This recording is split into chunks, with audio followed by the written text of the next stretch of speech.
B2B software technology इस company का share आपकी पोर्टफोलियो में है तो धैर्यपूर्वक देखिए इस वीडियो को।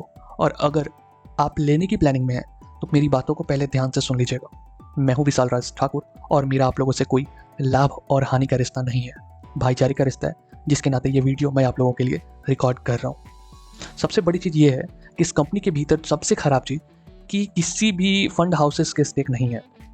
और इसका कारण ये है कि कंपनी का जो वित्तीय स्थिति है वो इतना ज़्यादा अट्रैक्टिव नहीं है जिसको देख के जो इंस्टीट्यूशनल इन्वेस्टर है वो इन्वेस्ट करे।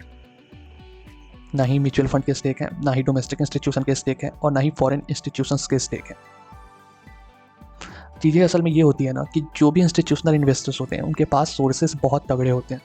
उनको कंपनी की सारी अच्छी और बुरी चीज़ें हम रिटेल निवेशकों से ज़्यादा अच्छे से पता होती है, तभी वो किसी कंपनी के भीतर निवेश करते हैं। लेकिन उनको इस कंपनी के भीतर कोई भी ऐसी चीज़ें नहीं मिली जिसको देखते हुए वो इन्वेस्ट करे इस कंपनी के ऊपर, इसलिए वो लोग दूर हैं। बाकी अब रिटेल निवेशकों के लिए बात कर लेते हैं। फाइनेंशियल्स की बात कर लें तो फाइनेंशियल्स इसके बहुत अच्छे नहीं है, ठीक ठीक है, मान सकते हैं। कंपनी के रेवेन्यू में थोड़ा बहुत ग्रोथ है ईयर ऑन ईयर, और साथ में अगर नेट प्रॉफिट की बात कर लें तो कंपनी थोड़ी बहुत प्रॉफिट जनरेट कर रही है।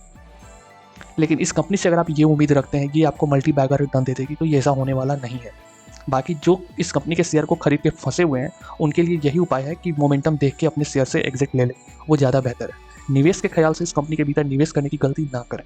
निवेश करने के लिए इसी डोमेन की अच्छी कंपनियों के ऊपर दाव लगा सकते हैं जिनके पास एक्स्ट्रा एज है, जो कंपनी में पहले से वेल एस्टैब्लिश्ड है, जिनके पास क्लाइंट्स की कमी नहीं है, जिनके पास रेवेन्यू और इनकम की कमी नहीं है, जिनके पास अच्छे एसेट्स मैनेजमेंट की कमी नहीं है और जिनके पास कैश फ्लो की कमी नहीं है।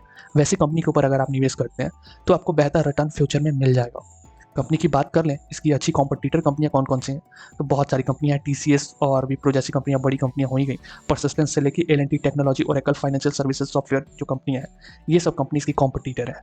तो आप B2B सॉफ्टवेयर टेक्नोलॉजी की जगह पे आप अच्छी कंपनियों को ढूंढें जिनके भीतर आप निवेश करके चैन से सो पाएं। ऐसी कंपनियों के भीतर निवेश करने का कोई फायदा नहीं है जिसके भीतर पैसा डालने के बाद आपकी रातों की नींदें उड़ जाए। बहुत ही अनप्रोफेशनल ये वीडियो है, बस मैं आपको समझाने के लिए ये वीडियो रिकॉर्ड कर रहा हूँ। वीडियो सही लगी, वो बातें समझ आ गई तो आप चैनल को सब्सक्राइब कर लेंगे। ये चैनल आप लोगों का ही है। धन्यवाद।